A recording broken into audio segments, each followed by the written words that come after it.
ताकि मेरे स्क्रीन पे जो हो वो आपको दिखाई दे। आप में से कोई कुछ ना करे, शांति रखे, शांति बनाए रखे। आपकी आवाज़ कम से कम सुनाई देगी।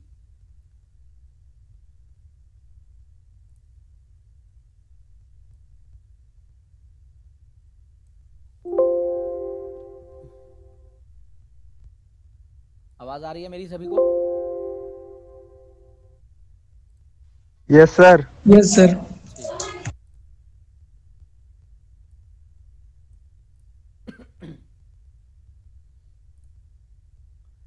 हमें पढ़ना है स्पोर्ट्स ट्रेनिंग, जो कि अरे फ्लिप क्यों हो गया ये, जो कि क्लास 12th का चैप्टर नंबर 10 है और ये सिलेबस में है हमारे, यानी कि सेकंड टर्म के सिलेबस में है ये स्पोर्ट्स ट्रेनिंग।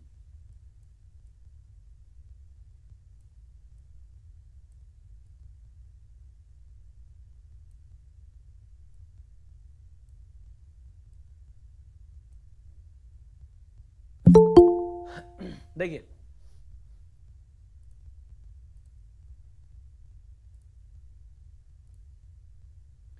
स्पोर्ट्स ट्रेनिंग क्या है? जब हम कभी भी अपने शरीर पे काम करना शुरू करते हैं, याद रखना, अपने शरीर पे काम करना शुरू करते हैं, वो स्पोर्ट्स ट्रेनिंग कहलाता है। सीधी सी बात। अब स्पोर्ट्स ट्रेनिंग का मतलब सिर्फ यही नहीं कि आप कोई एक बढ़िया खिलाड़ी हैं तो आप ट्रेनिंग करेंगे। एक नॉर्मल फिजिकल वर्कआउट जो कि शरीर को हेल्दी रखने के लिए उपयोग में लाते हैं, वो भी ट्रेनिंग ही है।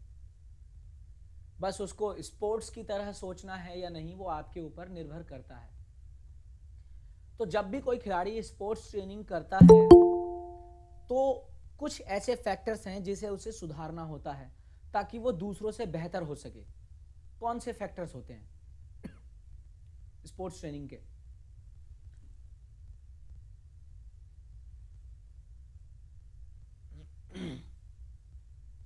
आपके सामने है। इस चैप्टर में हम किस किस चीज को पढ़ेंगे वो जानना है आपको।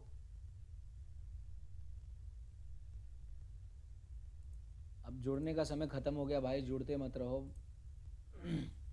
देखिए क्या क्या पढ़ना है हमें इसमें। स्ट्रेंथ सबसे पहला। कोई भी अगर स्पोर्ट्स ट्रेनिंग करता है तो उसका मेन टारगेट जो होता है वो इन्हीं चीज़ों को सुधारना होता है। स्ट्रेंथ, अपनी ताकत को सुधारना। स्ट्रेंथ के कई टाइप्स होते हैं, हर टाइप के स्ट्रेंथ को सुधारने की ज़रूरत होती है। उनके तरीके हैं वो पढ़ेंगे हम। एंडोरेंस यानी कि सहन शक्ति, मतलब बिना थके काम करने वाली शक्ति, उसको सुधारना। उसको सुधारने के भी कई तरीके होते हैं, उसके बारे में पढ़ेंगे। स्पीड, कितनी तेजी है शरीर में, उसको सुधारने की ज़रूरत होती है। फ्लेक्सिबिलिटी यानी कि शरीर में कितनी लचकता है, कितना फ्लेक्सिबल है शरीर, उसके जॉइंट्स में रेंज ऑफ मोशन कितना है ना, उसको सुधारने की ज़रूरत होती है और उसके तरीके। कोऑर्डिनेटिव एबिलिटीज मतलब तालमेल की क्षमता, मतलब मैं उधर देखते हुए भी उधर वाले को मार दूं, इसके लिए कोऑर्डिनेटिव एबिलिटी होनी चाहिए कि मैं जो सोच रहा हूं वो कर पा रहा हूं। समझ रहे हो? पहली बात तो लोग जिधर देखते हैं उधर ही काम कर लें, वो एबिलिटी विकसित हो जाए पहले, वही बहुत बड़ी बात है। सपोज करो कैच फेंका आपके पास, कैच पकड़ लिया तुरंत, वो कोऑर्डिनेटिव एबिलिटी है। छूट गया तो भाई इसका कोऑर्डिनेटिव एबिलिटी ठीक नहीं है।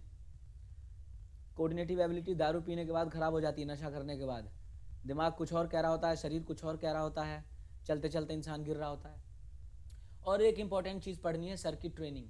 वैसे तो ये ट्रेनिंग मेथड है पर इसका थोड़ा काफ़ी इंपॉर्टेंस मानते हैं, क्योंकि 12वीं क्लास में आप हो तो इस लेवल पे, बड़े लेवल पे भी, पर इस ट्रेनिंग का उपयोग काफ़ी किया जाता है, मज़ेदार होता है इसलिए। ठीक है ना? चलिए ज़रा शुरू करते हैं पढ़ना, टॉपिक वाइज स्टार्ट करते हैं। तो स्पोर्ट्स ट्रेनिंग की परिभाषा की बात की जाए, वो मैं आपको बता चुका हूँ। ये एक साइंटिफिक प्रोसेस है, पूरे तौर पे वैज्ञानिक प्रोसेस है। और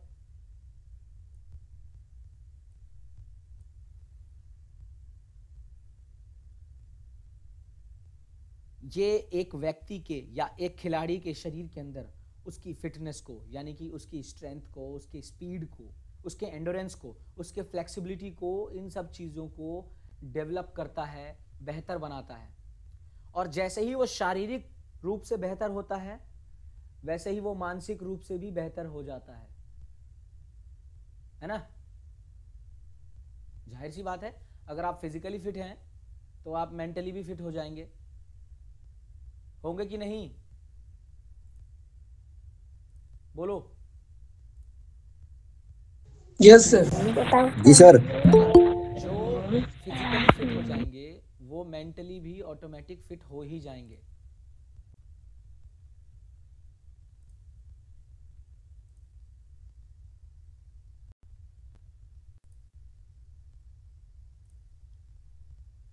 ठीक है, तो जब भी हम ट्रेनिंग करते हैं हमें ध्यान रखना होता है कि हमारी सारी ट्रेनिंग साइंटिफिकली बेस्ड हो, वैज्ञानिक तौर पर, कि मैं ये करूंगा तो मेरे शरीर में ये बदलाव आ सकता है या ये नुकसान हो सकता है। देखो, समझने वाली बात है कि अगर आप साइंटिफिकली नहीं सोचोगे तो क्या कैसे नुकसान हो सकता है। अब मान लो कोई खिलाड़ी है, ग्राउंड में उतरा और ग्राउंड में उतरते ही सीधा उसने फुल स्ट्रेंथ के साथ खेलना शुरू कर दिया, क्या होगा? उसकी ट्रेनिंग इतनी बढ़िया है नहीं, शरीर का सारा हिस्सा एडेप्ट करता नहीं, क्या होगा? इंजरी हो सकती है, मोच आ सकता है, मांस खिंच सकता है, मांस फट सकता है। लेकिन अगर वही स्पोर्ट्स ट्रेनिंग को साइंटिफिकली करेगा तो क्या करेगा? पहले ग्राउंड में उतरेगा, ग्राउंड में उतरते के साथ ही पहले थोड़ा बहुत वार्म अप लेगा ताकि उसका शरीर गर्म हो जाए, और शरीर गर्म होने के साथ ही उसके शरीर के मांसपेशी वो थोड़ी थोड़ी फ्लेक्सिबल हो जाएगी ताकि चोट लगने की संभावना कम हो जाए, मोच आने की, मांस खींचने की संभावना कम हो जाए। ये मैं एक उदाहरण देके बता रहा हूं आपको कि साइंटिफिकली बेस्ड होता है, बिल्कुल साइंटिफिकली हमें ध्यान रखना पड़ता है कि स्पोर्ट्स ट्रेनिंग कैसे करें। चलिए बारी बारी से देखते हैं कि स्पोर्ट्स ट्रेनिंग करते समय कैसे हर एस्पेक्ट को सुधारा जाता है। पहला है स्ट्रेंथ। स्ट्रेंथ माने क्या होता है? स्ट्रेंथ माने शक्ति। शक्ति। स्ट्रेंथ का मतलब शक्ति। देखो, सबकी अपनी अपनी अलग परिभाषाएं हैं। जैसे कि अकॉर्डिंग टू सिंह 1991 में उन्होंने क्या कहा कि स्ट्रेंथ एक योग्यता है, एक व्यक्ति की योग्यता है जिसमें वो रेजिस्टेंस को ओवरकम करता है। रेजिस्टेंस माने उसके सामने कोई प्रतिरोध रखा है, उस प्रतिरोध के विरोध में वो काम करता है। जैसे कि आपके सामने एक पत्थर का टुकड़ा रखा है, वो पत्थर का टुकड़ा क्या है? रेजिस्टेंस है, विरोध, रेजिस्टेंस है। उसको जब आप हटा दोगे या धकेल दोगे या फेंक दोगे तो उसके विरोध में आप काम कर रहे हो, ये आपकी शक्ति है। आपके हाथ में मैंने एक ईंट का टुकड़ा पकड़ा दिया, ईंट के टुकड़े की छोड़ो, अगर खिलाड़ी हो तो शॉट पुट देखा है, लोहे का गोला जिसे फेंकते हैं, अगर लोहे का गोला देखा है तो अच्छी बात, और नहीं तो ईंट के टुकड़े की बात समझ लो। आपके हाथ में ईंट का एक टुकड़ा पकड़ा दिया। अब सोचो आपकी क्लास में कोई बिल्कुल पतला सा सूखा सा बच्चा है, कमजोर सा, उसका स्ट्रेंथ बहुत कम है, उस ईंट के टुकड़े को फेंकने को कहा जा रहा है, तो हो सकता है कि वो ईंट का टुकड़ा ठीक से ऐसे उठा भी ना पाए। किसी की स्ट्रेंथ बढ़िया है, वो ईंट का टुकड़ा उठा के और 10 मीटर तक फेंक दे। किसी की स्ट्रेंथ और बढ़िया है, वो ईंट का टुकड़ा, पूरा ईंट का टुकड़ा 1 मंजिल तक फेंक दे। स्ट्रेंथ, आप समझ रहे हो? स्ट्रेंथ क्या है? शक्ति, जो कि किसी एक प्रतिरोध के विरोध में काम करने को कहा जाता है। अब वो प्रतिरोध है ईंट का टुकड़ा, है ना। जिम में जा रहे हैं, 10 किलो का डंबल उठा रहे हैं, उसकी स्ट्रेंथ वो है। कोई 20 किलो का उठा रहा है, उसकी स्ट्रेंथ वो है। कोई 50 किलो उठा रहा है, उसकी स्ट्रेंथ वो है। तो वो जो डंबल है वो क्या है? वो रेजिस्टेंस है, प्रतिरोध है, और उसके प्रतिरोध में काम करना ही स्ट्रेंथ है। समझे? देखो, बैरो और मैकगी के अनुसार, क्या बैरो और मैकगी ने क्या कहा? Strength is the capacity of whole body और any of its part to exert force. सारे शरीर की कैपेसिटी या शरीर के किसी एक हिस्से की कैपेसिटी की वो कितना बल लगा सकता है, दैट इज स्ट्रेंथ। कितना फोर्स लगा सकता है, दैट इज स्ट्रेंथ। और स्ट्रेंथ फिजिकल फिटनेस का एक बहुत ही महत्वपूर्ण कंपोनेंट होता है। एक व्यक्ति कितना स्ट्रेंथ लगा सकता है, उसी हिसाब से उसके काम को आंका जाएगा। अब देखो जरा, स्ट्रेंथ के टाइप्स देखो क्या होते हैं। स्ट्रेंथ के टाइप्स, तीन प्रकार का स्ट्रेंथ होता है, तीनों समझ लो, यहीं से दिमाग में डाल दो ताकि एग्जाम में आए तो लिखना आसान हो। मैक्सिमम स्ट्रेंथ, अच्छा एक बात और क्लियर कर दूं, ये मैं हिंदी में नहीं ले पा रहा हूं क्योंकि एनसीईआरटी ही उठाई मैंने और कोई दूसरी किताब नहीं उठाना चाहता था, और एनसीईआरटी सिर्फ इंग्लिश में है। ये आपके सामने जो खुला हुआ है ये एनसीईआरटी है। तीन तरीके का स्ट्रेंथ है। मैक्सिमम स्ट्रेंथ, समझो मैक्सिमम स्ट्रेंथ क्या होता है, सुनाई दे रहा है सभी को? सुनाई दे रहा है? Yes sir. Yes sir. Yes sir. हाँ सर सुनाइए। अधिकतम शक्ति, एक व्यक्ति की वो क्षमता जिसमें वो अधिकतम फोर्स लगा सके, अधिकतम बल लगा सके, चाहे वो धीरे धीरे। अब सपोज करो कि मेरी इस टाइम अपने पैरों से यानी कि थाई से फोर्स लगाने की अभी मैक्सिमम कैपेसिटी 150 किलो है, मान के चलो कि मैं 150 किलो उठा सकता हूं स्क्वाट में, तो ये मेरा मैक्सिमम स्ट्रेंथ है। मैक्सिमम स्ट्रेंथ का मतलब होता है 1 रैप मैक्स, 1 रैप, रैप माने रिपीटिशन, REPITION, मैक्स, एक रिपीटिशन मैक्सिमम, मतलब ज्यादा से ज्यादा एक बार। मतलब अगर आपने 10 किलो का डंबल उठाया और 20 बार ऐसे ऐसे कर लिया, ये आपका मैक्सिमम स्ट्रेंथ नहीं है। मैक्सिमम स्ट्रेंथ का मतलब वो भार ये जिसे आप सिर्फ एक बार उठा सको, तो वो आपका मैक्सिमम स्ट्रेंथ होगा। समझे? समझ में आई ये बात? यही देखो यहां लिखा हुआ है, it is the ability of a muscle to overcome maximum resistance in a single repetition, एक रैप में, या सिंगल मैक्सिमम वॉलंटरी कॉन्ट्रैक्शन, यानी कि एक बार मसल्स को सिकोड़ के या एक रैप में जो आप मैक्सिमम वजन उठा सकते हैं। समझे? That is your maximum strength.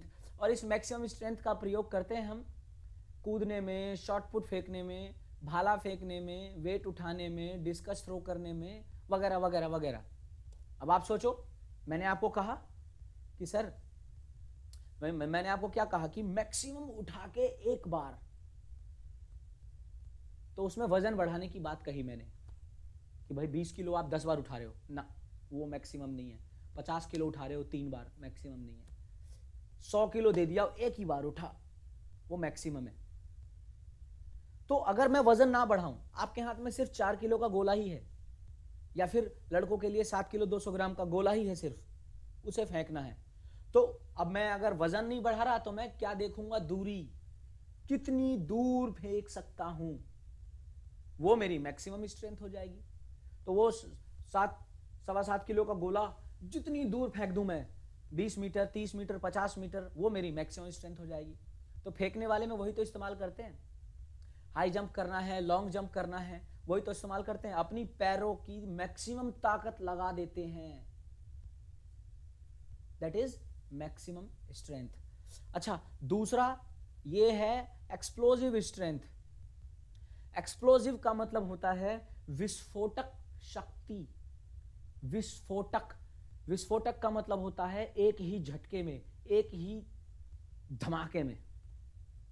भाई मैंने पहले भी समझा है और फिर मैं वही उदाहरण लेना पसंद करूंगा कि आपने पटाखे फोड़े हैं, अगर आपके पास कोई एक मुर्गा छाप या है, सूतरी तोड़ बम है, अब वो बम उसको खोल दो, उसका सारा बारूद कागज पे निकाल लो और अब जलाओ, क्या होगा? जलेगा, चिंगारी के साथ जलेगा, रोशनी फेंकेगा खूब, लेकिन धमाका नहीं होगा, कोई जोरदार असर नहीं देगा आपको। लेकिन वही बारूद जब अंदर पैक रहता है पूरा सूतली में बंधा हुआ, और तब जब फोड़ते हैं तो सारे बारूद को एक ही झटके में जल के और बाहर निकलना होता है, सारी ऊर्जा को एक ही झटके में बाहर निकलना होता है। तो वो इतनी तेजी से फोर्स लगाता है कि धमाका और असर आपको नजर आता है। दैट इज मैक्सिमम इन एक झटका, उसको हम बोलते हैं एक्सप्लोजिव स्ट्रेंथ। ध्यान रखना, मैक्सिमम स्ट्रेंथ क्या था? अधिक से अधिक कितना उठा सकते हो, चाहे आप धीरे धीरे धीरे धीरे ही क्यों ना उठाओ। लेकिन एक्सप्लोजिव का मतलब है मैक्सिमम, मैक्सिमम इन एक झटका, सिंगल, मैक्सिमम इन कम से कम टाइम, ये एक्सप्लोजिव स्ट्रेंथ है। पटाखे से मैंने वही समझाया। तो अब एक्सप्लोजिव स्ट्रेंथ आपके लिए अगर कहूं कि कैसे चेक करना है, जैसे ये है, मैं अगर मैक्सिमम स्ट्रेंथ की बात करूं, मैं पंचिंग से बात करूं, तो मैं मैक्सिमम स्ट्रेंथ लगा के धकेलूंगा, इसे धकेलूंगा धकेलूंगा और धकेल के पीछे कर दूंगा, ये मेरी मैक्सिमम स्ट्रेंथ है। लेकिन सर जी एक्सप्लोसिव में तो वो होता है ना, वो वेट लिफ्टिंग। एक्सप्लोसिव में देखो मैक्सिमम में भी वेट लिफ्टिंग आता है। आपको एक यही तो है, यही तो बात है इस स्पोर्ट्स ट्रेनिंग की, यही तो खास बात है कि ये सब कुछ आपस में जुड़ा हुआ है। आप में से कोई भी मैक्सिमम स्ट्रेंथ अकेला नहीं बिल्डअप कर सकता अपने शरीर में। मैक्सिमम स्ट्रेंथ बिल्डअप करेगा तो एक्सप्लोसिव स्ट्रेंथ में भी बढ़त होगी, एक्सप्लोसिव बिल्डअप करना चाहेगा तो मैक्सिमम में बढ़त करनी पड़ेगी। इनको बढ़त करोगे तो स्ट्रेंथ एंडोरेंस बढ़त होगी अपने आप, या स्ट्रेंथ एंडोरेंस बढ़ाओगे तो मैक्सिमम बढ़ेगा, एक्सप्लोसिव बढ़ेगा। ये सब जुड़े हुए हैं आपस में। बस आपको समझना है कि क्वेश्चन पूछा जाता है तो कैसे घुमा के आप रख सकते हो, ठीक है ना। तो एक्सप्लोसिव मतलब एक झटके में सारी ताकत, एक झटके में, ये एक्सप्लोसिव है, एक झटके में सारी ताकत। देखो क्या लिखा है, it is the ability of muscle to overcome resistance as fast as possible, as fast as possible, जितनी तेज संभव हो, एक झटके में सारा बल लगा दो। अब जैसे जंप की बात कर रहे हैं, अच्छा आपने कहा, आप में से एक ने सवाल किया कि सर वेट लिफ्टिंग में तो करते हैं। अब मैं कहता हूं वेट लिफ्टिंग तो जिम में जाके भी करते हैं, पर जिम में झटके से नहीं उठाते।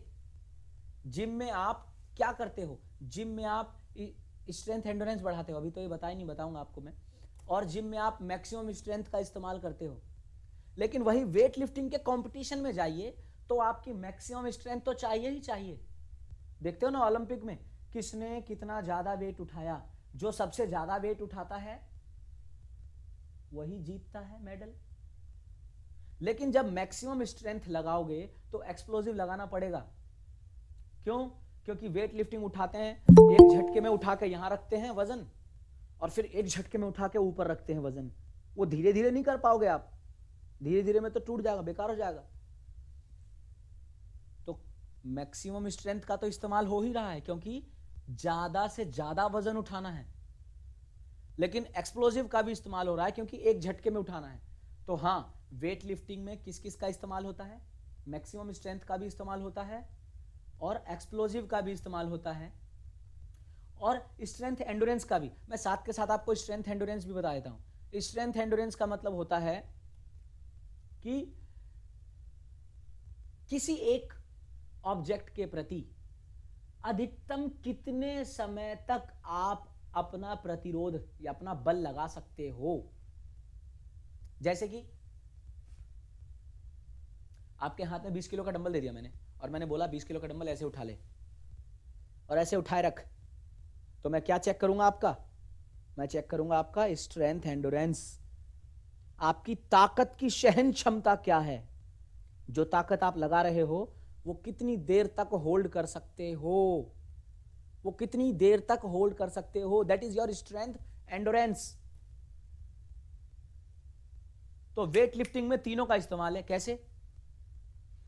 आपको सबसे ज्यादा वजन उठाना है तो मैक्सिमम स्ट्रेंथ का इस्तेमाल हो गया ना, और एक ही झटके में उठाना है तो एक्सप्लोजिव स्ट्रेंथ का इस्तेमाल हो गया ना।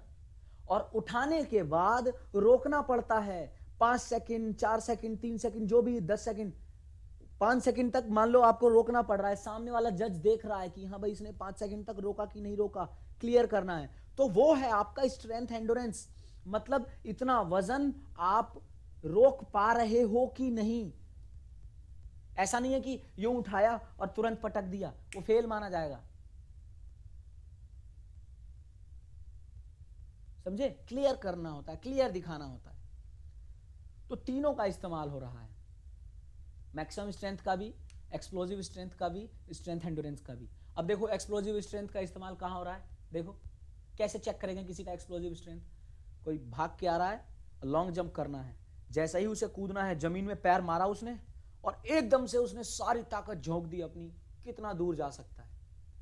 एक्सप्लोजिव स्ट्रेंथ और मैक्सिमम स्ट्रेंथ दोनों का इस्तेमाल हो गया। मैक्सिमम मतलब अधिक से अधिक दूर जाना है उसे, तो अपनी अधिक से अधिक शक्ति का इस्तेमाल करेगा वो, और एक झटके में किया उसने तो वो एक्सप्लोजिव स्ट्रेंथ। ऐसे ही लॉन्ग जंप की जगह हाई जंप की बात करूं, वहां भी वॉलीबॉल में कूद के स्मैश मारना है, एक्सप्लोजिव स्ट्रेंथ, एक झटके में सारी ताकत लगा के ऊपर कूदना है ना। स्प्रिंट करना है, 100 मीटर की दौड़ करनी है, तो जब स्टार्ट करोगे एक झटके में सारी ताकत लगा के स्टार्ट करना होता और लास्ट तक जाना है। तो ये सभी क्या है, मैक्सिमम स्ट्रेंथ, एक्सप्लोजिव स्ट्रेंथ, सबका इस्तेमाल हो रहा है। ठीक है ना। अगर मैं एक्सप्लोसिव में सर जी जैसे कि झटके से काम करना। हाँ, झटके से काम करना, झटके से सारी ताकत झोंक देना। अभी मैं अगर स्कूल में सारी ताकत झोंकने का मतलब मैक्सिमम स्ट्रेंथ। सुनो, अगर मैं चाहूं कि स्कूल में आप लोगों का एक्सप्लोजिव स्ट्रेंथ टेस्ट करना है मुझे, तो कैसे करूंगा मैं? जानते हो आपका स्कूल में कैसे चेक करूंगा मैं? स्कूल में चेक करूंगा, दो तरीके हैं सर। खड़े होकर जंप करवाओगे? हाँ, स्कूल में चेक करने के लिए मैं इस्तेमाल कर सकता हूं स्टैंडिंग ब्रॉड जंप।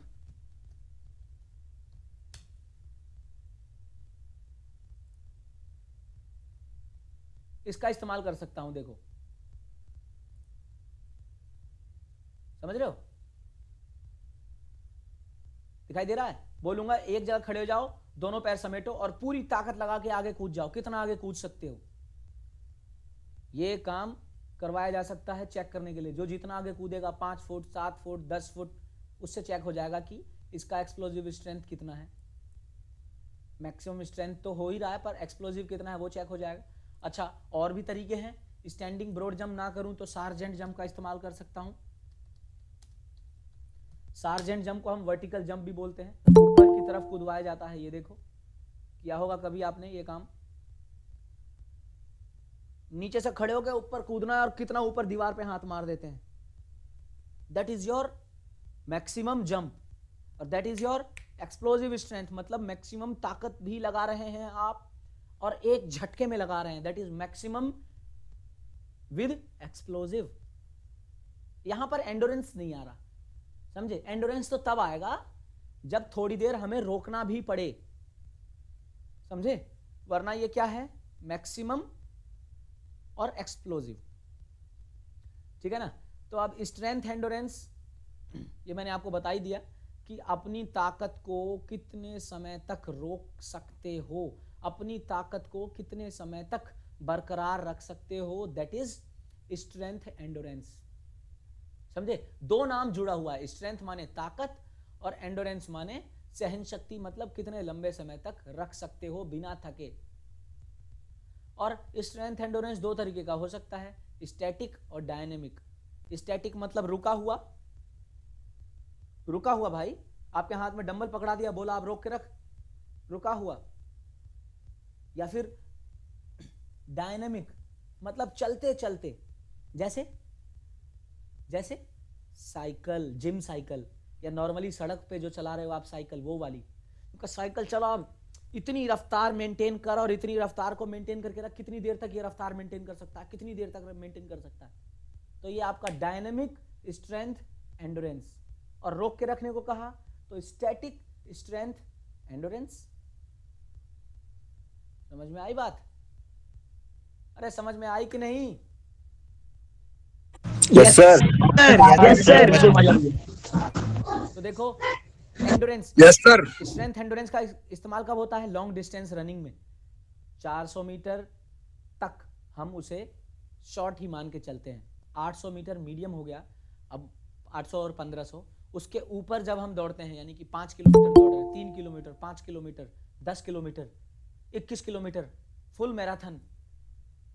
जब मान लो कोई 42.195 192, मतलब कोई अगर लागू मान के चलो कि फुल मैराथन दौड़ रहा है, तो सोचो कि 40-42 किलोमीटर दौड़ना लगातार और एक स्पीड मेंटेन करके रखना, that is strength endurance. Swimming, लंबे समय तक तैरना है, पानी आपको पूरा फोर्स प्रोवाइड कराता है, लगातार एक ही लगाते रहो, फोर्स लगाते रहो, कितनी देर तक तैर सकते हो, आगे भी लिखा है डिस्टेंस साइकिलिंग, दूर तक साइकिल चलाना हो आपको। टग ऑफ वॉर लिखा है, पर टग ऑफ वॉर स्टैटिक है, रस्सा खींच, ताकत लगा के और होल्ड करके रखना है, रोक के रखो, रोक के रखो, खींच खींच खींच, रोक के रखो, खींच खींच, स्टैटिक है। तो इन सब में क्या प्रयोग होता है? Strength, endurance. अभी क्या फैक्टर्स डिटरमाइनिंग स्ट्रेंथ, स्ट्रेंथ किन किन चीजों पर निर्भर करता है? पहला मसल कंपोजिशन, किसके शरीर में मसल कितना है। किसी के शरीर में लीन मास है या फैट मास है। मतलब अगर किसी के शरीर पे चर्बी ज्यादा होगी तो ताकत कहां से लगाएगा? घंटा। लीन मास चाहिए। जिसके शरीर में बिल्कुल मसल है, चर्बी ना के बराबर है, तो मसल ज्यादा है तो वो ज्यादा फोर्स लगा पाएगा, ज्यादा ताकत लगा पाएगा। दैट इज एक अच्छा फैक्टर है। दूसरा जेंडर, महिला और पुरुष में डिफरेंस आ जाता है इस मामले में। पुरुष के अंदर टेस्टोस्टेरोन का लेवल थोड़ा ज़्यादा होता है, उनके अंदर ताकत भी इस हिसाब से ज़्यादा होती है, वो फोर्स ज़्यादा लगा सकते हैं, उनके अंदर स्ट्रेंथ ज़्यादा होती है। थोड़ा सा फीमेल में थोड़ा कम होता है। एज, उम्र का फैक्टर, बच्चे जो होंगे, ज़्यादा छोटे बच्चे होंगे वो ज़्यादा फोर्स नहीं लगा पाएंगे, उनका स्ट्रेंथ कम होगा। जो मिडिल एज में होंगे यानी कि 18 से लेकर 30 तक की उम्र जिनकी होगी वो बहुत फोर्स लगा सकते हैं। और जो ऊपर चले जाएंगे यानी कि आप मान लो 35-40 की उम्र पार हो गई, बूढ़े व्यक्ति हैं, उनका भी स्ट्रेंथ कम हो जाएगा, उनको भी ज्यादा तकलीफ होगी ज्यादा बल लगाने में। साइज ऑफ मसल, मसल का साइज, अब जिसके मसल का साइज ज्यादा होगा, सपोज करो कोई छोटी हाइट का है, 4 फुट का है, 5 फुट का है, उनके मसल का साइज क्या है? भाई किसी का हाथ इतना, देखो अब किसी का हाथ 1 फुट का है, किसी का हाथ 1.5 फुट का है, तो 1.5 फुट के हाथ में ज्यादा मसल्स होंगे कि नहीं होंगे? या फिर कोई पूरा हट्टा कट्टा तगड़ा है, उसके मसल्स भी ज्यादा होंगे। तो जाहिर सी बात है कोई 6-6.5 फुट का है, 7 फुट का है और कोई 5 फुट का है, तो दोनों के मसल्स के साइज में बहुत डिफरेंस होगा, तो दोनों के फोर्स प्रोडक्शन भी बहुत डिफरेंस होगा। मैं बहुत मेहनत करूंगा और मान लो वजन उठाने के मामले में मेहनत करके 100 किलो तक पहुंच गया कि 100 किलो तक उठा पा रहा हूं मैं, लेकिन वही अगर कोई 6-6.5 फुट 7 फुट की हाइट का होगा, उसके लिए 250 किलो 300 किलो आसान बात होगी, क्योंकि उसके मसल्स का साइज ज़्यादा होगा, बड़ी मसल्स होंगी और साइज भी गेन ज़्यादा होगा। तो एक ये फैक्टर है। दूसरा, number of muscle fibres. Muscle fibres क्या होते हैं? मसल फाइबर शरीर में 2 तरीके का होता है, वाइट मसल फाइबर और red muscle fibre. Red muscle fibre जो होता है वो स्लो काम कराने के लिए होता है, व्हाइट मसल फाइबर होता है वो फास्ट काम कराने के लिए होता है। जिसके शरीर में व्हाइट मसल फाइबर है उसके अंदर एक्सप्लोजिव स्ट्रेंथ ज्यादा होगी, धमाकेदार शक्ति वो ज्यादा लगा सकता है, मैक्सिमम भी ज्यादा लगा सकता है। लेकिन जिसके अंदर रेड मसल फाइबर होगा वो धमाकेदार तो बहुत ज्यादा नहीं कर सकता, मतलब एक्सप्लोजिव स्ट्रेंथ तो बहुत ज्यादा नहीं कर सकता, लेकिन वो लंबे समय तक काम बहुत कर सकता है, एंडोरेंस उसमें ज्यादा होगा। तो इसके अंदर स्ट्रेंथ एंडोरेंस ज्यादा होगा, समझे? और इसके अंदर एक्सप्लोजिव ज्यादा होगा। और मैक्सिमम तो सबका अपना अपना होता है, इसका कुछ और होगा मैक्सिमम, इसका कुछ और होगा, अपनी अपनी क्षमता, ठीक है। और क्या होगा? बॉडी वेट, शरीर का भार, शरीर के भार के हिसाब से भी तो फोर्स पैदा होता है, पढ़ा है साइंस में, force is equal to mass into acceleration. जितना ज्यादा भार होगा उतना ही ज्यादा फोर्स पैदा किया जा सकता है। और सबसे आखिरी में मस्कुलर कोऑर्डिनेशन, मांसपेशियों का तालमेल। किसी को घूसा मारने के लिए कौन कौन सी मसल आपकी काम कर रही है, सोचो। ये वाली, ये वाली, ये वाली। और अगर मैं बैठे हुए की बात कर रहा हूं, और अगर यही मैं खड़ा हो जाऊं तो फिर मेरे पैर से भी ताकत सिमट के आएगी। जितना बेहतरीन पैर जमीन पे जमा हुआ रहेगा उतना ही बेहतरीन किसी को मैं फोर्स लगा सकता हूं। तो सोचो कि जिसका मस्कुलर कोऑर्डिनेशन बढ़िया है, दिमाग के हिसाब से ये सारी मसल्स एक साथ काम करती है, तो वो कितना मैक्सिमम फोर्स लगा सकता है। वरना देखो मान के चलो यहां पे मैं चीर दूं या यहां चीर दूं और तब कहूं कि घुसा मारो किसी को, तो वो बाकी मसल्स की मदद से थोड़ा बहुत तो कर सकता है, पर उतना नहीं कर सकता, तकलीफ होगा, दर्द होगा, उतना नहीं कर सकता। लेकिन अगर सारे मसल्स एक साथ कोऑर्डिनेट करेंगे तो मैक्सिमम फोर्स लगा सकता है, एक्सप्लोसिव स्ट्रेंथ भी शो कर सकता है, मैक्सिमम स्ट्रेंथ भी शो कर सकता है, और स्ट्रेंथ एंडोरेंस भी शो कर सकता है, तीनों चीज शो कर सकता है, वरना तीनों चीज शो नहीं कर पाएगा सही से। समझे? इतनी बात समझ में आई? Yes sir. अच्छे से भूल मत जाना दोबारा कभी, और अगर ध्यान ना आ रहे हो तो अभी रिकॉर्ड कर रहा हूं, भेजूंगा, दोबारा देखना, तिबारा देखना, ठीक है ना? अभी स्ट्रेंथ डेवलप करने के 3 तरीके हैं हमारे सामने, आइसोमेट्रिक एक्सरसाइज करके, और आइसोटोनिक एक्सरसाइज करके, और आइसोकाइनेटिक एक्सरसाइज करके।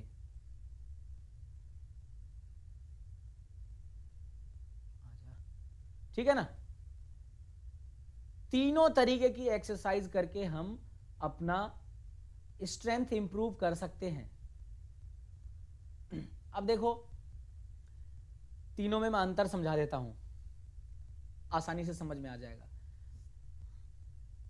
आइसोमेट्रिक का तरीका क्या होता है? आइसोमेट्रिक का मतलब होता है कि जहां पर आप फोर्स लगा रहे हो और आपकी मसल्स की लंबाई में कोई बदलाव नहीं आ रहा, फिक्स हो गई है। जैसे कि दीवार है, दीवार को मैं धकेलूं, ऐसे दीवार को धकेल रहा हूं मैं, समझे, और ताकत लगा रहा हूं मैं, तो अब मेरे मसल्स का जो ये साइज है ये फिक्स हो गया, इतना, इससे बढ़ नहीं रहा। आप ताकत लगाते रहो, लगाते रहो, ताकत लगाते रहो, आपके हाथ थक जाएंगे, आपके हाथ थक जाएंगे पूरे, लेकिन साइज नहीं बढ़ रहा, घट रहा। तो ये क्या होगा? उदाहरण, किसका उदाहरण है ये? आइसोमेट्रिक का। आइसोमेट्रिक मतलब वो जिसमें लंबाई सेम रहती है, जिसमें मांसपेशियों की लंबाई सेम रहती है, घटती बढ़ती नहीं है, दैट इज आइसोमेट्रिक एक्सरसाइज, और इससे भी स्ट्रेंथ डेवलप होता है। अब देखो मैं आपको दिखाता हूं, जब आइसोमेट्रिक करते हैं तो एक सबसे बढ़िया एग्जांपल दिखाता हूं, वो है प्लैंक। देखो किया है किसी ने ये प्लैंक? हाँ सर किया है, प्लैंक किया है ना? साइड प्लैंक भी होता है। अभी प्लैंक करते हाँ, हैं, इसमें पेट के मांसपेशियों की लंबाई फिक्स हो गई और अब उस पर स्ट्रेंथ पड़ रहा है, दबाव पड़ रहा है। अगर आपको और दबाव चाहिए तो प्लैंक करते समय शरीर पर 10 किलो वजन रखवा लो, 20 किलो वजन रखवा लो, किसी को बैठा लो, 50 किलो वजन रखवा लो, 100 किलो रखवा लो, वो आपकी अपनी मैक्सिमम कैपेसिटी है। लेकिन ये प्लैंक जब कर रहे हैं तो ये प्लैंक एक उदाहरण है आइसोमेट्रिक का। और ये मतलब कैसे भी कर सकते हैं, अपने पैरों पे वजन बांध लो, पैर उठा लो ऊपर, आइसोमेट्रिक का उदाहरण है। योग में कई ऐसे उदाहरण दे सकता हूं मैं, योग। तो प्लैंक बेस्ट एग्जांपल है क्योंकि ज्यादातर ने किया होगा, समझ पाएंगे, समझे? वो एक्सरसाइज जिसमें मांसपेशियों की लंबाई नहीं बदलती, दैट इज आइसोमेट्रिक। ठीक है ना? अभी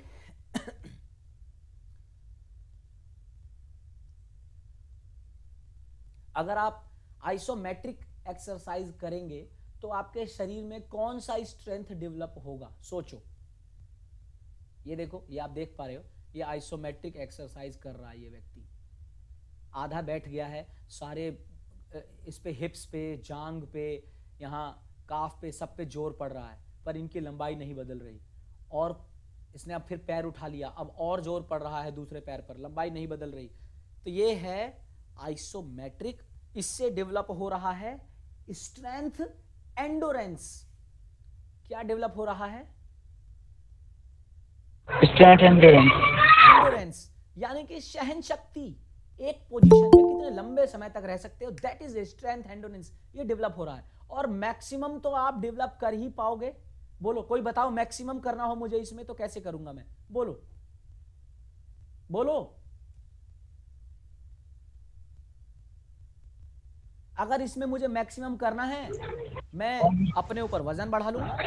ये देखो, ये आपको स्ट्रेंथ एंडोरेंस दे रहा है। अब मुझे इसी में मैक्सिमम करना है, मैं वजन बढ़ा लूंगा 5 किलो, 10 किलो। मेरा एक टारगेट रहेगा, मुझे 10 सेकंड तक रखना है। अब मैं 10 सेकंड तक रखने के लिए, मतलब 10 सेकंड तक तो रख लेता हूं आसानी से। वजन बढ़ाओ, 20 किलो वजन बढ़ा लिया शरीर पे, अभी भी 10 सेकंड तक रख लिया, मुझे ज्यादा कुछ फर्क नहीं पड़ा, कोई बात नहीं, और वजन बढ़ाओ, 50 किलो कर लिया, अब 10 सेकंड तक रखा मैंने। 2-4-10 दिन करोगे, हो 50 किलो भी आसान हो जाएगा, और बढ़ा लो, 70 किलो कर लो। तो ये क्या है, ये तरीका है मैक्सिमम स्ट्रेंथ डेवलप कर लेने का। पर आइसोमेट्रिक का प्रयोग लोग ज्यादातर किस लिए करते हैं, स्ट्रेंथ एंडोरेंस डेवलप करने के लिए। ठीक है जी। अगला आइसोटोनिक एक्सरसाइज। आइसोटोनिक का मतलब वो एक्सरसाइज या वो तरीके जिसमें मसल का साइज बढ़ता है और घटता है। जैसे कि डंबल हाथ में ले लिया, अब कर रहे हैं बाइसेप्स कर्ल, अब देखो साइज बढ़ रहा है, घट रहा है, दिस इज आइसोटोनिक। समझे? कुछ भी कर रहे हो, मैं चल रहा हूं, फिर रहा हूं, आइसोटोनिक, मैं ऐसे ऐसे कर रहा हूं, आइसोटोनिक, मैं सब, ये सब आइसोटोनिक है। इसमें मसल का साइज बढ़ रहा है, घट रहा है। अगर मैंने ऐसे मुट्ठी दिखाई और ये कहा ये मजदूर का हाथ है कातिया, ऐसा बंद कर लिया मैंने और ऐसे ही होल्ड कर लिया मैंने, नाउ दिस इज, ये कौन सा है बोलो, आइसोटोनिक या आइसोमेट्रिक बोलो? Isometric sir. आइसोमेट्रिक, क्योंकि अब मैंने मुट्ठी बंद कर ली। यस सर, बंद करना आइसोमेट्रिक। शेप और साइज में आ गई हैं और अब बस, दिस इज आइसोमेट्रिक। लेकिन अभी क्या है? Yes sir, isotonic. ये आइसोटोनिक है, जिसमें मसल का साइज बढ़ता घटता है, दैट इज आइसोटोनिक। समझे? तो आइसोमेट्रिक साइज नहीं बढ़ेगा घटेगा, लेकिन आइसोटोनिक इसमें साइज घटेगा बढ़ेगा। समझे? तो जो भी आप एक्सरसाइज कर रहे हो, डंबल लेकर के कर रहे हो या फिर रनिंग कर रहे हो, जिसमें मसल का साइज बढ़ रहा है घट रहा है, दिस इज आइसोटोनिक। ये देखो आइसोमेट्रिक नी एक्सटेंशन, ये क्या है? उठा के रोक के रखा हुआ है इसने, आइसोमेट्रिक है।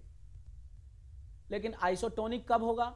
ऊपर किया, नीचे किया, ऊपर किया, नीचे किया, दिस इज आइसोटोनिक। ये उठा के रोक के रखा, आइसोमेट्रिक। ये नीचे करके रोक के रखा, आइसोमेट्रिक। लेकिन ऊपर नीचे, दिस इज आइसोटोनिक। समझे? एंकल की बात करो, देखो एंकल, एंकल ये उठाया, आप ये डाउन कर रहा है, चलो डाउन किया और डाउन करके रोक के रखा, आइसोमेट्रिक। ऊपर करके रोक के रखा, आइसोमेट्रिक। लेकिन up down, up down, up down, this is isotonic, है ना? ये देखो यहां भी दिखाई दे रहा है आइसोटोनिक। तो आइसोटोनिक में साइज चेंज होता रहता है, ठीक है ना?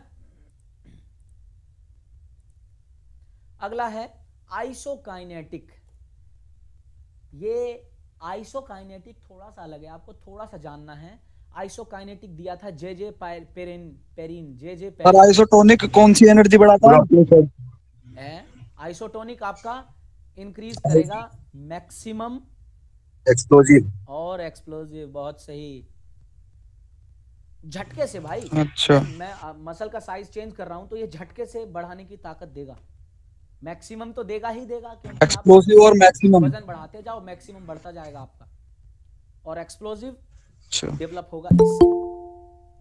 अच्छा, आइसोकाइनेटिक क्या है? आइसोकाइनेटिक, ये देखो आइसोकाइनेटिक को दिया था जे पेरिन ने। अब देखो बाकी को किसने दिया था उसका जिक्र नहीं किया, लेकिन आइसोकाइनेटिक का किया है, क्योंकि ये बहुत यूज होता है फिजियोथेरेपी में।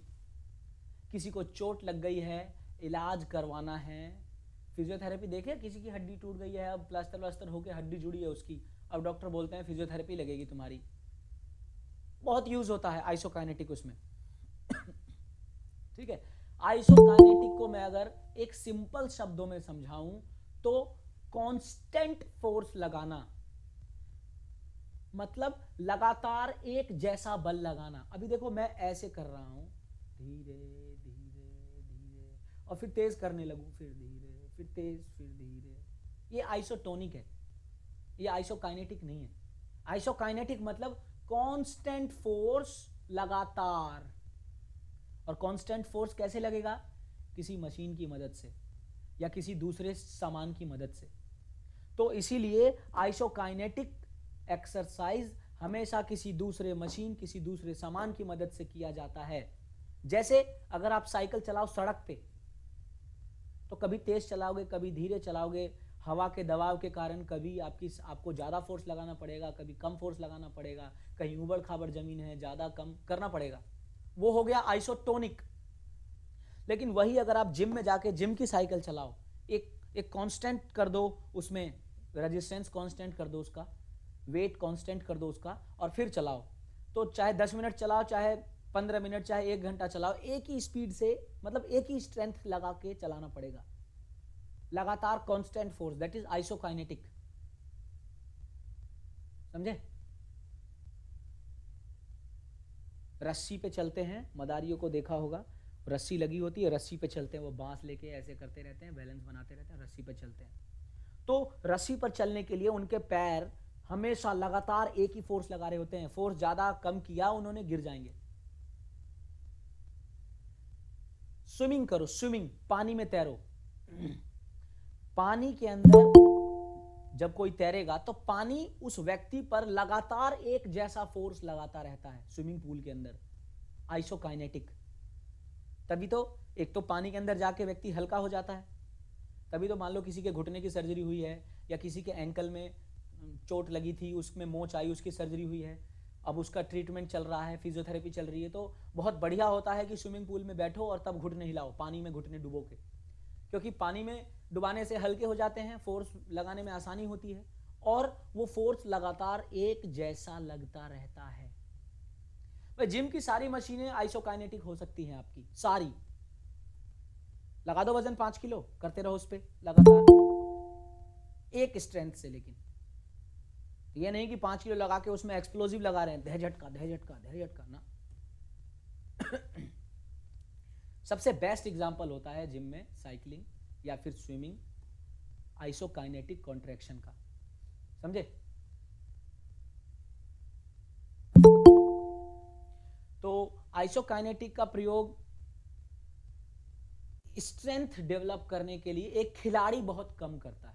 इसका प्रयोग फिजियोथेरेपी में बहुत ज्यादा होता है, फिजियोथेरेपी वगैरह में बहुत प्रचलन में है ये, लेकिन खिलाड़ी बहुत कम करता है इसका प्रयोग, क्योंकि इसमें लिमिटेशंस बंध जाती हैं। आप अपना फोर्स बढ़ा नहीं सकते, जो फोर्स आपने सेट कर दिया वही रख सकते हो।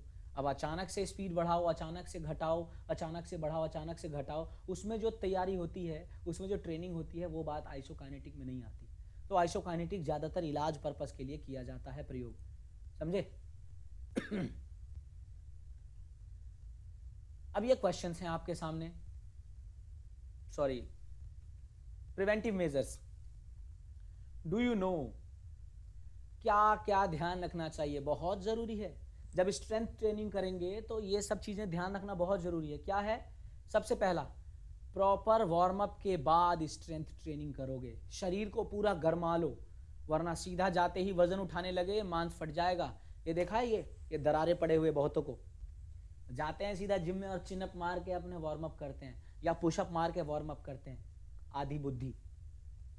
पहले वार्म अप करो, शरीर पूरा गर्म हो जाए, एकदम पसीना, एकदम पूरा गर्म हो गया शरीर, अब करो एक्सरसाइज, तो फटने के चांसेस कम रहेंगे। फटने के 2 कारण हो सकते हैं। एक कारण ये भी हो जाता है कि लोग वेट गेनर मारते हैं, दबा के मोटे हो जाते हैं, मोटे होते तो चमड़ी फटती है और फिर बाद में गेनर कब तक टिकता है, उसको तो कंटिन्यूअस प्रॉपर मेंटेन करना पड़ता है, फिर जब घटते हैं तो वो फटे हुए के निशान आ जाते हैं।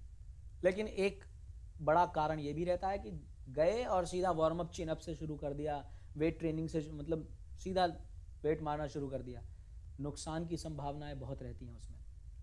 दूसरा, strong and stable joints are required. आपके जोड़ मजबूत होने चाहिए, इसीलिए हमेशा ऐसी एक्सरसाइज भी करो जिससे जॉइंट्स मजबूत हों। समझे? और शुरुआत हमेशा धीरे से करो, हल्के वजन से, फिर थोड़ा थोड़ा थोड़ा भारी पे जाओ। समझे? या अगर आपको उल्टा भी करना है, आप भारी से हल्के पे भी आना चाहते हो, तो शुरुआत हल्के से करो, पहले 1-2 बार थोड़ा सा हल्के से करो ताकि शरीर उस लय में आ जाए और फिर करो जो करना है। क्या ध्यान रखना है? और जब कभी हैवी वेट के साथ एक्सरसाइज कर रहे हो तो करेक्ट टेक्निक का प्रयोग करो। करेक्ट टेक्निक, बिल्कुल सही टेक्निक। मैं उदाहरण के तौर पर आपको समझा सकता हूं। Technique for squat.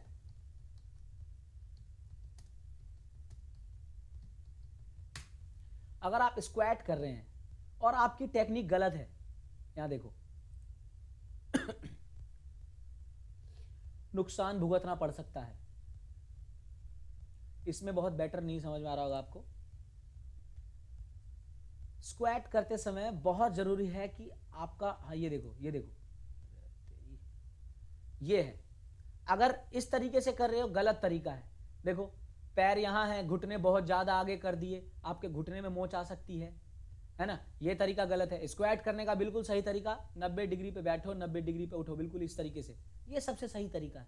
अगर आप वजन उठा रहे हैं, अगर आपकी टेक्निक गलत है, देखो मैं एक चीज और दिखाता हूं। टेक्निक 4,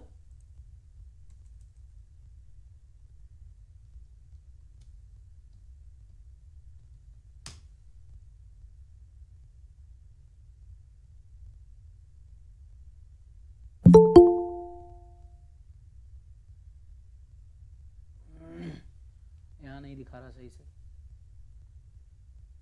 खैर इसमें देख पाओगे आप थोड़ा सा। अगर वजन उठाते समय आप आगे झुक गए, ज्यादा मतलब ज्यादा आगे की तरफ झुक गए और आपने वजन उठाया किसकी मदद से, पूरी की पूरी रीढ़ की हड्डी की मदद से वजन उठा रहे हो आप, गया डिस्क स्लिप हो सकता है, कमर में मोच आ सकती है, बैठ जाओगे।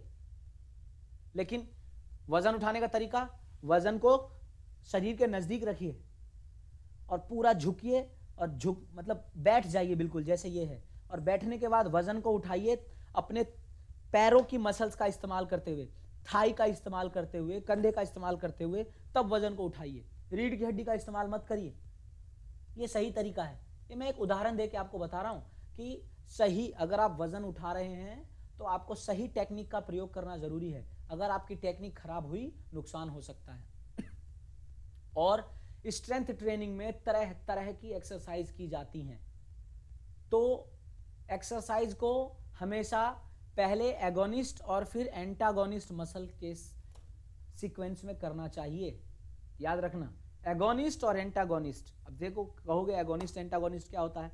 एगोनिस्ट वो होता है जब हम एक्सरसाइज करते हैं, तो जो मसल मेन रोल निभाती है, मेन रोल, वो एगोनिस्ट।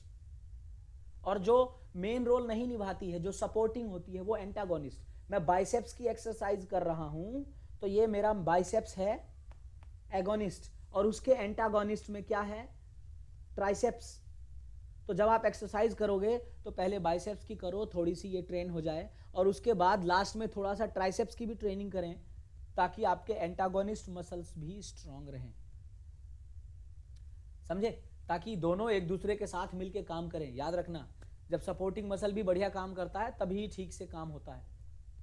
अब ये थोड़े थोड़े में क्या समझाऊं, ये तो इतना है कि महीनों में तुम्हें समझाता रहूं तब भी कम पड़ेगा।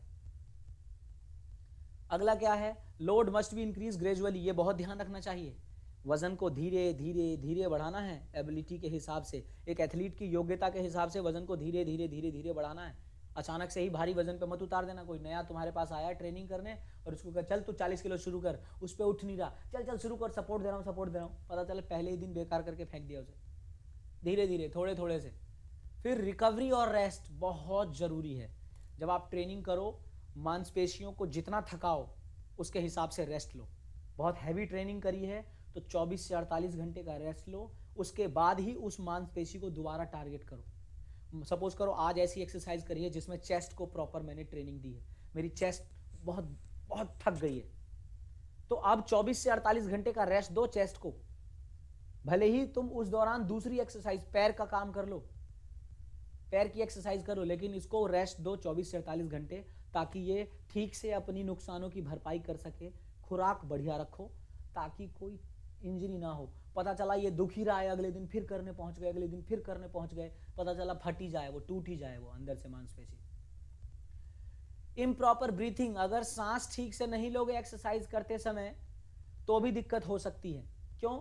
क्योंकि सांस सही से लेते रहने पर ऑक्सीजन का सप्लाई सही बना रहता है, और ऑक्सीजन का सप्लाई सही बना रहेगा तो एनर्जी सही मिलती रहेगी आपको, समझे? देखो, अगर कोई स्पोर्ट्समैन दौड़ रहा है और कंटिन्यूअसली सांस ले रहा है, समझे, तो सबसे बढ़िया। लेकिन अगर वो दौड़ते समय अपने सांस को रोकता है थोड़े थोड़े समय के लिए, तो याद रखना कि थोड़े से समय के लिए रोके, सांस ज्यादा ना रोके, क्योंकि सांस रोकेगा ऑक्सीजन का सप्लाई कम होगा। भाई मान लो कोई रनिंग कर रहा है और कोई ये सोच रहा है मैं कम सांस लूंगा और तेज दौड़ूंगा, गलत, बेहोश भी हो सकता है। जितनी बेहतर सर रनिंग करते हुए सांस मुंह से लेनी चाहिए नाक से? भैया नाक से ही लेना चाहिए, पर मुंह ऑटोमेटिक खुल जाता है। क्यों? मान लो गर्मी में दौड़ रहे हो तुम, तो नाक से सांस लोगे तो नाक की बहुत ज्यादा गर्मी है, शरीर आपका हीट हो गया, तो नाक से जब सांस लेते हैं तो नाक के अंदर की जो नसें हैं, जो ब्लड वेसल्स हैं, वो फटने की संभावना रहती है, क्योंकि यहां पर से हीट को कंट्रोल करने का कोई जुगाड़ नहीं होता। तो मुंह ऑटोमेटिक बीच बीच में खुलने लगता है। क्यों? क्योंकि मुंह से जब सांस लेते हैं तो मुंह में थोड़ा थोड़ा लिक्विड मौजूद है, हवा अंदर जाती है, तो वो कूलिंग इफेक्ट देती है, तो मुंह ऑटोमेटिकली खुल जाएगा। आपका जवाब बहुत बेहतरीन, मतलब बहुत गर्मी में दौड़ोगे तो। अभी सर्दी का टाइम है, इतनी ठंड है, दौड़ो, देखो तुम्हें मुंह खोलने की जरूरत नहीं पड़ेगी ज्यादा, लेकिन गर्मी में दौड़ोगे ऑटोमेटिक मुंह खुल जाएगा।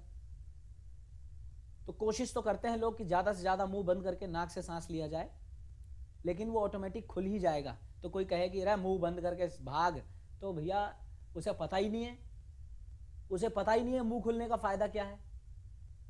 मुंह खुलने से बॉडी का टेम्परेचर कंट्रोल होने लगता है, मतलब बहुत ज्यादा खराब होने से रोका जाता है। बस ये है कि लोग इसलिए कहते हैं मुंह बंद करके भागने को, क्योंकि मुंह खोल के जब भागोगे तो वो जैसे जैसे भाप, मतलब हवा अंदर घुसेगी, भाप बनेगा, तो आपका मुंह सूखेगा, गला सूखेगा, प्यास लगेगी, ज्यादा फील होगा कि प्यास लग रही है ज्यादा, इसलिए लोग कहते हैं भाई मुंह बंद करके भाग। लेकिन नाक बंद करके भागोगे इतनी गर्मी में तो अंदर से ब्लीडिंग होने शुरू हो सकती है। भाई जून जुलाई के समय में जहाँ 45 डिग्री तापमान है, वहां अगर आपकी ट्रेनिंग हो रही है, भाग रही है, और नाक से, सिर्फ नाक से ही ले रहे हो, मुंह खुलने नहीं दे रहे, तो डेफिनेटली ब्लीडिंग होने की संभावना बन जाएगी, समझे? अब देखो, स्ट्रेंथ ट्रेनिंग कर रहे हैं, सेफ्टी इक्विपमेंट्स का ध्यान रखना चाहिए। अगर आप वजन उठा रहे हो तो कमर पे बेल्ट बांधो, जूते वगैरह बढ़िया रखो, कलाई पे रिस्ट बैंड वगैरह बांध के रखो, ताकि ये नाजुक जोड़ों को सपोर्ट दे। कमर पे बांध के रखो, कमर के नाजुक जोड़ को सपोर्ट दे के रखे, ठीक है? और क्या ध्यान रखना है, 16 साल से कम उम्र का बच्चा है तो कम से कम स्ट्रेंथ ट्रेनिंग पे ध्यान रखना चाहिए, और अगर करो तो बहुत हल्का, समझे, क्योंकि उससे कम उम्र में इंजरी के चांसेस बहुत ज़्यादा हो जाते हैं, ठीक है ना? अभी एक्टिविटी है, अपने टीचर की मौजूदगी में करना है, पर अब टीचर मौजूद होकर करवाएगा समय के साथ। अब देखो, आइसोकाइनेटिक किसने दिया? जे पेरिन, कुछ एग्जांपल्स भी दिए हुए हैं, ठीक है? एक्सरसाइज जिसमें कोई मूवमेंट नहीं होती, कितना आसान, आइसोमेट्रिक। जिसमें होती है उसको क्या कहते हैं, बोलो जल्दी। Exercise isotonic. उसे क्या बोलते हैं, बोलो। आइसोटोनिक। आइसोटोनिक। Isotonic sir. हाँ, आइसोकाइनेटिक में भी होता है, पर वो अलग केस है, सपोर्ट के साथ। अच्छा, under which kind of strength would you put short put? Short put फेंकते समय मैक्सिमम स्ट्रेंथ, एक्सप्लोसिव भी सर होगा। अच्छा, हाँ सही है, पर सबसे पहले मैक्सिमम स्ट्रेंथ लगाएंगे। मैक्सिमम कितनी दूरी तक आप हाँ सर। फेंकोगे, ये दिमाग में रखिए। और एक्सप्लोसिव तो आता ही है, ये देखो कभी भी अकेला, मैंने कहा ये कभी भी अकेला नहीं होता। Maximum strength plus explosive strength दोनों मिलाओगे तभी बात बनेगी। पर इसने 4 ऑप्शन दे दिया, तो 4 में से एक मैक्सिमम स्ट्रेंथ, क्योंकि कोई एक चुनना है। वैसे गलत किया इसने, यहाँ पर इसे ऑप्शन में देना चाहिए था एक्सप्लोसिव स्ट्रेंथ, मैक्सिमम स्ट्रेंथ, ए और बी दोनों, इनमें से कोई नहीं, ऐसे करके देना चाहिए था, तब ए और बी दोनों लगाते, एक्सप्लोसिव भी और मैक्सिमम भी दोनों लगाते। खाली मैक्सिमम कभी नहीं हो सकता है। अच्छा, बाकी क्वेश्चंस के आंसर करने की कोशिश करिए। अगली क्लास में हम एंडोरेंस के बारे में जानेंगे। आज के लिए इतना ही, है ना? अच्छा, एक सेकंड।